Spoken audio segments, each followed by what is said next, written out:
ამერიკის პრეზიდენტი დონალდ ტრამპი, როგორც ჩანს, საბოლოოდ ბოდიში მოუხადა ირანის დელეგაციას, რის შედეგადაც მოლაპარაკებები გაგრძელდა. ხოლო როგორც მთავარი ბოდიშის ნიშნად, ამერიკის შეერთებულმა შტატებმა სრულად მოხსნა სანქციები ირანის ნავთობზე. ამიერიდან ირანს შეუძლია შეზღუდვების გარეშე გაკიდოს თავისი ნავთობი მთელ მსოფლიოში სანქციების გარეშე, პირველად მრავალი წლის განმავლობაში.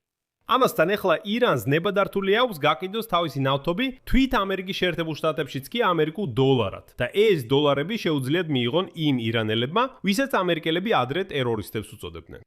და გასაგებად რომ ვთქვათ, მხარეებს ჯერ არაფერზე არ მიუღწევიათ შეთანხმება, ანუ არანაირი შეთანხმება არ არსებობს. მაგალითად, აშშ-ის ვიცე-პრეზიდენტმა JD Vance-მა გამოაცხადა, რომ ირანი დათანხმდა მიიწვიოს ქვეყანაში ატომური ენერგიის საერთაშორისო სააგენტოს ინსპექტორები. რათა მათ ჩაატარონ გამდიდრებული ურანის მარაგების შემოწმება. მაგრამ ამის შემდეგვე ირანის საგარეო საქმეთა სამინისტროს სპიკერმა ესმაილ ბაღაიმ უბრალოდ გაირიმა და განაცხადა, რომ ირანს საკუთარ თავზე არანაირი დამატებითი ვალდებულება არ აუღია თანამშრომლობის კუთხით მაგათესთან.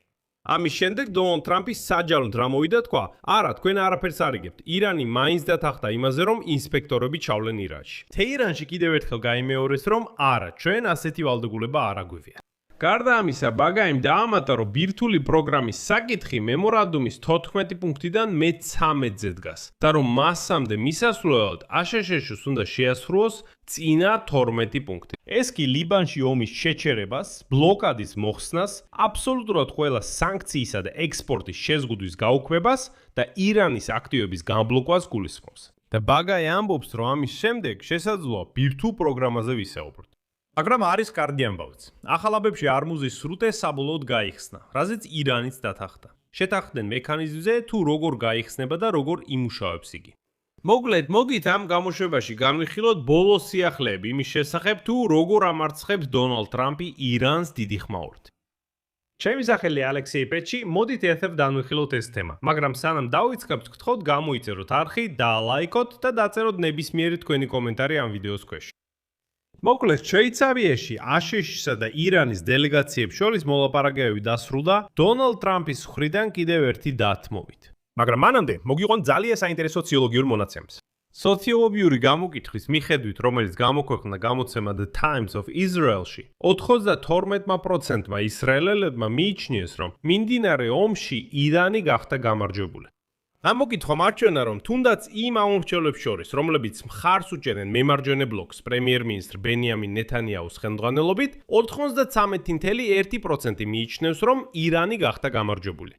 თუმცა თითქოს ეს მემარჯვენეები არიან, რომლებიც თვალს დახუჭავდნენ და იტყოდნენ, რომ არა, ჩვენ გავიმარჯვეთ. საერთო ჯამში კი ისრაელის მოსახლეობის 86% უარყოფითად არის განწყობილი საბრძოლო მოქმედებების შედეგებისა და შეთანხმების მიმართ, რომელიც აშშ-სა და ირანს შორის იერუსალიმის მონაწილეობის გარეშე გაფორდა.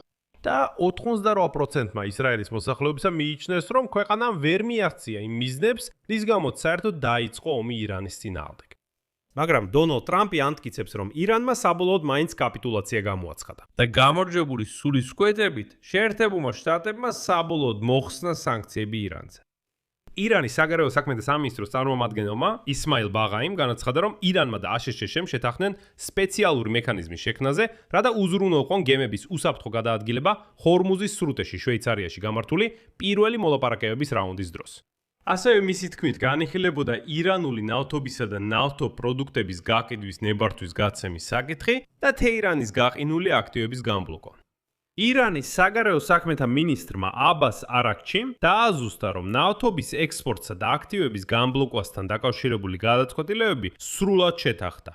ამასთან ბაღაიმ დაადასტურა, რომ ირანულმა მხარემ მოლაპარაკებების გაგრძელებაზე უარი თქვა აშშ-ის პრეზიდენტ დონალდ ტრამპის მხრიდან ნუქარის გამო. ამ უქარების შესახებ დეტალურად ვისაუბრეთ წინა გამოშვებაში ამ YouTube არხზე. ამიტომ თუ გამოტოვეთ, ძალიან გირჩევთ, ეხო დაბრუნდეთ ჩემს YouTube არხზე და ნახოთ წინა გამოშვება.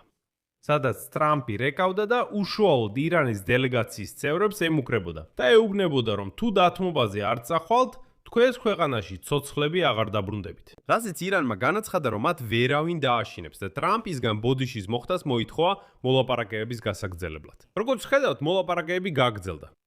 ამავე დროს აშშ-სა და ირანის დელეგაციების ტექნიკური ჯგუფები მუშაობას შვეიცარიაში აგრძელებენ. ცნობილია, რომ ისინი კვირის ბოლომდე ნამდვილად იმუშავებენ.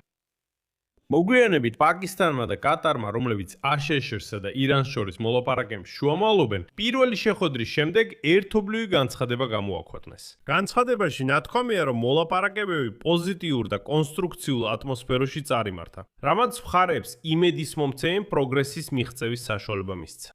კერძოდ თეირანმა და ვაშინგტონმა შეთანხმდნენ შექმნან მაღალი დონის კომიტეტი, რომელიც მოლაპარაკებების პროცესს გააკონტროლებს, ხოლო სამუშაო ჯგუფები ირანის ბირთვულ პროგრამაზე, სანქციებზე, შეთანხმებების შესრულების მონიტორინგსა და დავების მოგვარებაზე იმუშავებენ.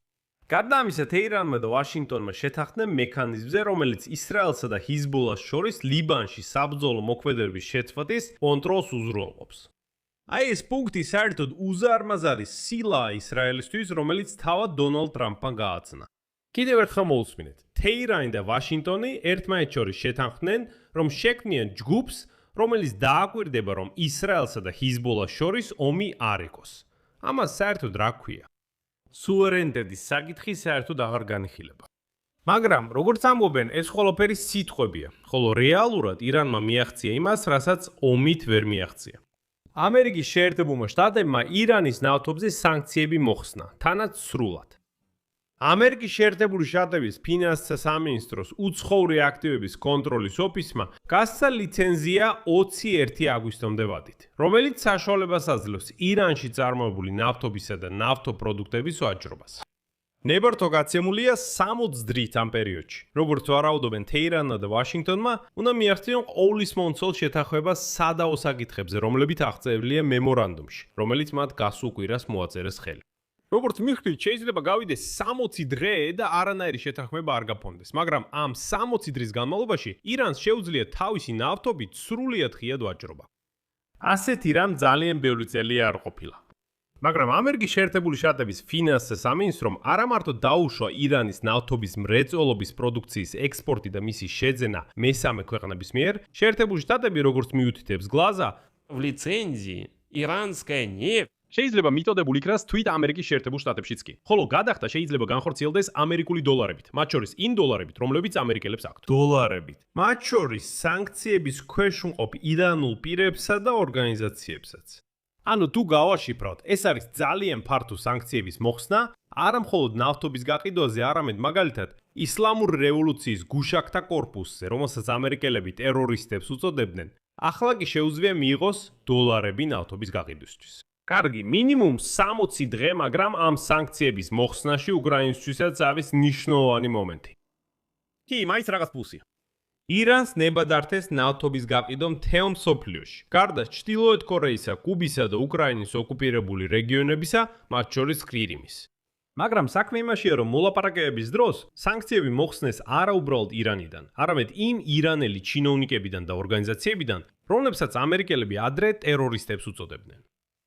ხოლო რას მიიღეს შეერთებულმა შტატებმა სანაცვლოდ? როგორც მოლაპარაკებებზე ჩვეულებრივ ხდება, ერთი დათმობა ერთი მხრიდან და კიდევ ერთი დათმობა მეორე მხრიდან. ორშაბათს აშშ-ის ვიცე-პრეზიდენტმა JJD Vance-მა განაცხადა, რომ ირანი დათანხმდა მიიწვიოს ქვეყანაში ატომური ენერგიის საერთაშორისო სააგენტოს ინსპექტორები გამდიდრებული ურანის მარაგების მონიტორინგისთვის. როგორც ჩანს, აშშ-ს სურდა, რომ მოლაპარაკებების პირველი რაუნდი დასრულებულიყო ირანის მხრიდან გაეროს ინსპექტორების მოწვევი მის მთავარ ბირთვულ ობიექტებზე, რომლებიც აშშ-სა და ისრაელის მხრიდან დაბომბვას გაგანიცდიდა. და ამ ინსპექტორებს ადგილზე ენახათ და დაენახათ, რა ხდება იქ სინამდვილეში. მართლა დამარხულია თუ არა ეს გამდიდრებული ურანი და ზოგადად რა მდგომარეობაშია ეს ბირთვული ობიექტები. და თითქოს აშშ-ში ვენსის თქმით, სწორედ ამას მიაღწია. ამბობს, ჩვენ ეს გვინდოდა, ამას მივახციეთ კიდეც, ხოლო პასუხად ირანზე სანქციები მოხსნეს. გახსენებთ, რომ ასეთი ტიპის უკანასკნელი ვიზიტი მაგათეს ინსპექტორების მხრიდან ომამდე 2025 წლის ივნისში შედგა. და აი JJD Vance-მა განაცხადა, რომ ირანს, აშშ-სა და მაგათეს შორის ასეთი ვიზიტის თაობაზე კოორდინაცია ამ კვირაში გაიმართება. აი ეს უკვე ცოტა იცით ეჭვს ბადებს ასეთ გადაწყვეტილებაში, იმიტომ რომ თუ უკვე შეეთანხმდნენ, მაშინ შეიძლება თქვან როდის. Vance ამბობს, ჯერ ვერ ვასახელებს, ჯერ კიდევ თანხდებით როდის შეძლებენ ეს ინსპექტორები ირანში ჩასვლას. და აი ესე. და სინამდვილეში Vance ასე თავს არ იდებდა პირდაპირ პასუხს. ეს უბრალოდ შემთხვევითი არ იყო. საქმე იმაშია, რომ ამ განცხადების შემდეგ JJD Vance-ის ირანელებმა გაიღიმეს და თქვეს, რომ გაჩერდით რაღაც აქ არასწორია. და ირანის საგარეო საქმეთა სამინისტროს პრეზიდენტმა ესმაილ ბაღაიმ განაცხადა, რომ საერთოდ შვეიცარიაში მოლაპარაკებების შედეგად ირანს არ აუღია თავის თავზე რაიმე დამატებითი ვალდებულებები ატომური ენერგიის საერთაშორისო სააგენტოსთან თანამშრომლობის კუთხით. შემდეგ მის ციტატას მოვიყვან. ირანის თანამშრომლობა ატომური ენერგიის საერთაშორისო სააგენტოსთან გაგრძელდება არსებული წესრიგის შესაბამისად და ისლამური საკონსულტაციო საბჭოსა და ეროვნული უსაფრთხოების საბჭოს გადაწყვეტილებების მიხედვით. და ეს ორგანოები შეგახსენეთ 2025 წელს გადაწყვიტეს, რომ ისინი აღარ თანამშრომლობენ ატომური ენერგიის საერთაშორისო სააგენტოსთან. ბაღაიმ ასევე დაამატა, რომ ბირთვულ სფეროში თანამშრომლობის განხილვა შესაძლებელია მხოლოდ აშშ-სა და ირანს შორის ურთიერთგაგების მემორანდუმის მე-13 პუნქტის შესაბამისად. ანუ მას შემდეგ, რაც სრულად გადაწყდება საკითხები, ცეცხლის შეწყვეტა, ბლოკადის და საექსპორტო შეზღუდვების მოხსნა, ასევე ირანის აქტივების განბლოკვა. თუ არ გაიგეთ, მოდით სხვა სიტყვებითაც აგიხსნით. ირანი პირდაპირ ეუბნება ამერიკელებს. ნახეთ. ურთიერთგაგების მემორანდუმი 14 პუნქტისგან შედგება. ბირთვული პროგრამისა და გამდიდრებული ურანის საკითხი ამ მემორანდუმში მე-13 პუნქტია.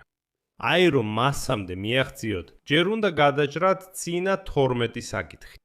და მხოლოდ ამის შემდეგ შეგიძლიათ გადახვიდეთ ბირთვული პროგრამის განხილვაზე. არა გადაწყვეტაზე, არამედ განხილვაზე. და პირველი 12 პუნქტი ეს ყველაფერი არის. ეს არის ომის შეწყვეტა ლიბანში. ეს არის ისრაელის ჯარების გაყვანა ლიბანიდან. ეს არის აბსოლუტურად ყველა სანქციის მოხსნა. ეს არის ბლოკადის მოხსნა. ეს არის ირანის აქტივების განბლოკვა. ეს არის 300 მილიარდი დოლარის საინვესტიციო ფონდის შექმნა ირანის აღსადგენად. და ასე შემდეგ და ასე შემდეგ და ასე შემდეგ. და შემდეგ, ანუ ირანი ყველაფერს მიიღებს. აი ყველაფერი, რასაც ის ითხოვდა, ყველაფერს მიიღებს. და მხოლოდ ამის შემდეგ დათანხმდება ბირთვული პროგრამის განხილვას. და ბაღაი ამბობს, მოусმინეთ, მანამდე არც კი სცადოთ. და აი ირანის ბირთვულ ობიექტებზე მაგათეს დაშვების შესახებ წინააღმდეგობრივი განცხადების ფონზე დონალდ ტრამპმა დაარწმუნა, რომ საერთოდ თეირანი დათანხმდება. ჯერ არ დათანხმდა, მაგრამ ოდესღაც დათანხმდება მასშტაბური ინსპექციების ჩატარებაზე. ციტატა. ყველა სრულად აცნობიერებს. ის ამბობს, რომ ირანი ადრე თუ გვიან დათანხმდება მასშტაბური ინსპექციების ჩატარებას, რათა გრძელვადიან პერსპექტივაში უზრუნველყოფილი იყოს ბირთვული კეთილსინდისიერება. ანუ როგორც ხედავ, დონალდ ტრამპმა აღიარა, რომ დიახ, ირანი პირველი მოლაპარაკებების დროს არაფერზე არ დათანხმდა. ის ამბობს, ისინი აუცილებლად დათანხმდებიან. ნუ იფიქრებთ, რომ ჩვენ რაღაც სულელები ვართ. დიახ, ჩვენ მოუხსენით მათ სანქციები, ჩვენ მივეცით საშუალება ფული ეშოვათ. მაგრამ ჩვენ დარწმუნებულები ვართ, რომ ირანი ოდახ ხდება, რომ მაგათეს ინსპექტორები შევიდნენ მათ ბირთვულ ობიექტებზე. მართლა გინდა ტრამპს მისივე სიტყვებით უპასუხო? ერთადერთი რაც ყველამ სრულად გააცნობიერა ისაა, რომ ირანმა მიიღო სანქციების მოხსნა, ხოლო შეერთებულმა შტატებმა არაფერი მიიღო. აქ წერტილებს დავშო. თქვენი აზრი და დასკვნები დაწევეთ კომენტარებში ამ გამოშვების ქვეშ. გამოიწერეთ არხი, მოიწონეთ გამოშვება და არ დაგავიწყდეთ ზარის დაჭერა. თუ გსურთ ამ YouTube არხის მუშაობის მხარდაჭერა, ეს შეგიძლიათ ფინანსურად გააკეთოთ. ამის გაკეთება შეგიძლიათ ნებისმიერი შემოწირულობით, ამ ვიდეოს აღწერაში მითითებული ბმულებისა და რეკვიზიტების მეშვეობით. სულ ეს იყო. იზრუნეთ საკუთარ თავზე. ყველას მშვიდობით.